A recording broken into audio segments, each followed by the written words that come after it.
Whilst I think about it, all 3 Corsas I've ever owned have all had engine failure. How's it going, guys? Welcome back to yet another video. Today I'm going to be talking to you guys about how I ended up with this Corsa D VXR, the cars that I had on my way up to it, and the car that I'd have now if I didn't have this one. So let's get started.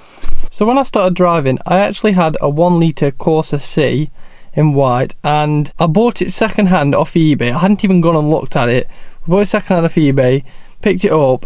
Someone had put like a straight pipe exhaust on it, and I think they'd lowered it as well. I can't quite remember, but like it was a proper clapped out sort of thing. It was pretty cool at the time because I was like 17 or however old you are when you get your provisional, and I was driving about and it made loads of noise, and yeah, it was like pretty cool. I ended up putting a subwoofer in it in the back, like a massive one, far too big for what should have been in there. I put some of those underglow LED light things which look pretty sick. In fact, here's a photo of it, but it was massively like, you know, young kid gets his first car and does loads of ridiculous things to it.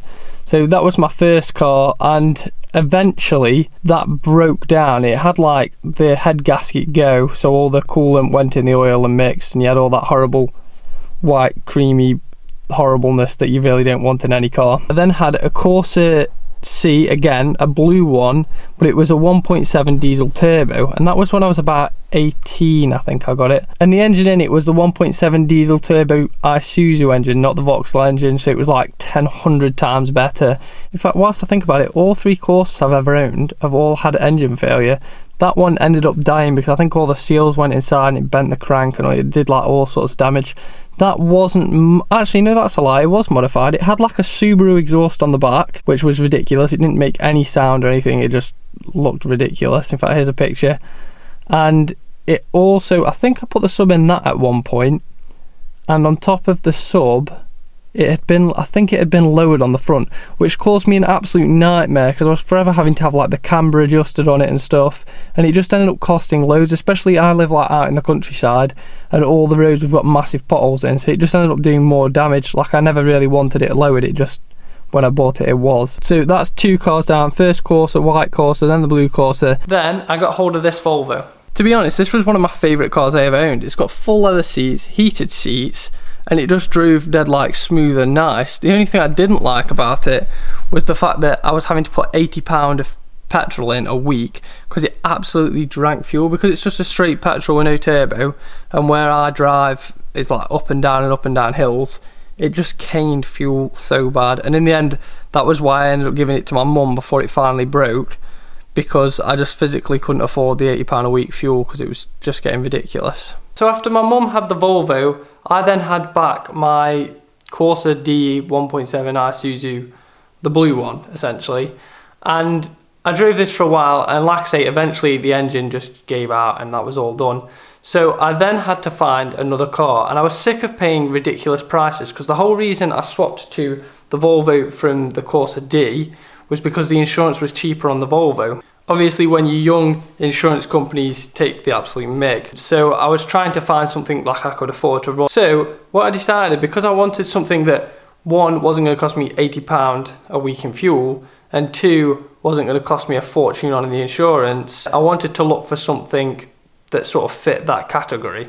I also wanted something that wasn't going to break every 5 minutes, because pretty much every car I'd had up that point had broken like constantly. What I did was I looked to Volkswagen. Everybody's saying Golfs are great cars, Volkswagen, they're great, you know, great brand, or Audi and all that sort of stuff. I bought a Golf Mark 5, this Golf Mark 5, and I had always liked the look of the Golf, especially the Mark 5. I thought it was quite a nice looking car, and I found a 2 litre standard diesel. Insurance wise, mega. Fuel wise, mega. Parts, absolutely atrocious. So many things went wrong with that car. Now I will say, I took it to a garage which I no longer go to, because every time I went to that garage I had more and more problems. But the one issue that I really despised about that car was when the gearbox went, and I know this can happen on any car, but the gearbox on the Golf went, and the thing was, I didn't like the car very much. I'd sort of had it mainly because of the fact that I got cheap insurance and cheap fuel, and I'd spent so much on all these stupid little things like brake light switches and glow plugs and stuff, and a lot of the work the garage said didn't actually need to be done after it was done and stuff. So I felt like I was forever spending money on this car, and it was like a few £100s here and there, but it added up and it was quite annoying. The point where I sort of like was done with the car was when the gearbox gave in. So the clutch went, the dual mass flywheel went, and the gearbox went. Obviously clutch expensive, dual mass flywheel very expensive, gearbox very, very, very expensive. Now the car was being done, they took all the gearbox out and stuff, ordered me the gearbox off like a breaker's car, then started ringing me up saying, oh, your car's in the way here, we can't get past it, we need to work on other cars, but it's in parts, when's this gearbox coming? But they'd ordered the gearbox. So like, I don't understand why you're ringing me, just ring up the people that, like, do you know what I mean? Like, it was just a whole thing, and then the bill ended up being like £1 and a bit grand, £1.5 grand, maybe more. Like, just a ridiculous amount, and paying that sort of money on a car that you despise, just like, you don't want to be doing it. And that, at the end of my time with that, I'd only had that for like a year, and I spent like £2 grand, £3 grand fixing it. It was ridiculous.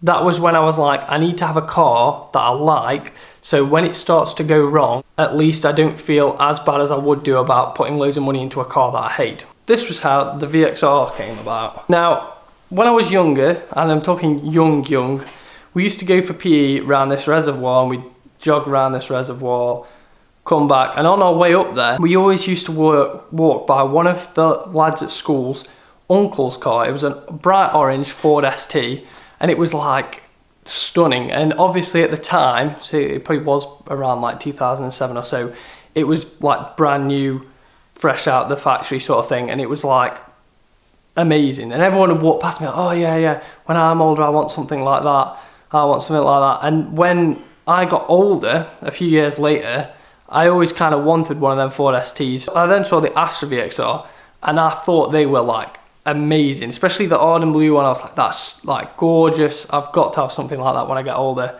And the more I watched them, the more I saw them, the more I sort of started to pick faults and be like, oh, I kind of don't like that a little bit, I don't like that a little bit. And then obviously there was the big problem of insurance. When I'd finished with my Golf and I was looking for something new, I thought it'd be funny just to be like, oh, let's see what the insurance is on a Corsa D VXR, because I preferred I ended up preferring the Corsa, the way it looked and stuff, and they're just cool, mad little cars. So I typed in the insurance, and it came up at £800 for the year or something, which was ridiculous, because for this Golf 2 litre standard diesel injection car, it was like £1,000 for the year, which was just ridiculous, because it was only like 80 brake or something, 75 brake. It was proper slow, proper heavy, you couldn't do anything with it. So I ended up finding out that I could buy one of these Corsa D VXRs, and that's what I did. So like I say, every Corsa I've ever owned has had engine failure, and this one unfortunately is no exemption. I bought this one because it had the A16 LER engine, and I was told that the newer shape engine was supposedly less prone to going. And on top of that, if you were to service it and treat it well and look after it, then it was fine. And I completely babied this engine, hardly ever went over 2,500 revs, serviced it, you know, at all its intervals and stuff, just kept it as well as possible, and the engine still went, which was annoying. My actual pistons bent, rubbed the inside of the block, and just destroyed the engine basically. But I had to have this thing rebuilt, and when I had it rebuilt I had some forged pistons put in there, and the thing was, it cost me like 2.5 grand or so to get this thing forged.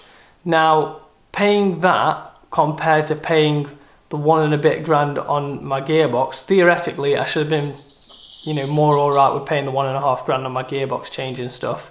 But I felt miles better about paying the 2 and a bit grand on this car because of the fact that I didn't despise this car. Like, I still like it now. The Golf, like, I hated it. So if you can take anything from this video, if you're looking to get a car, even if it's cheaper to go with like a different option and stuff, buy something, if you're more like a car-y person, but buy something that you're going to be happy with. Don't buy something that you're going to dislike, because when it comes to paying for new parts or this or that, which every car will have to have because every car's got an expiry date, you won't like hate it as much. Like when I paid out for parts on the Golf, I was so mad, so annoyed. But paying out of pockets on this, like, don't get me wrong, like, I'm not jumping for joy pulling out my wallet, but I don't feel as bad about it as I would with the Golf. So guys, I'm going to end the video here with the car that I'd get if I wasn't in so deep with my Corsa D VXR, and that is Range Rover Sport 2006. Mega car. They look pretty nice, and on top of that, because it's all automatic and stuff, and it has its air suspension and all that, it's such a pleasure to drive. Like, you literally do nothing. Whack it in drive, put your foot down if you want to go, put your foot down if you want to stop. There's literally nothing to it. Like, it's such an easy car to drive, and like you can see, it's all leather, all these nice armrests and stuff. Like, it's just such a nice thing to drive. So yeah, that's an insight on how I ended up with a Corsa D VXR. Thank you guys for watching. I hope you enjoyed this video. Please don't forget to subscribe, and I will hopefully see you guys in yet another video. See you later, guys.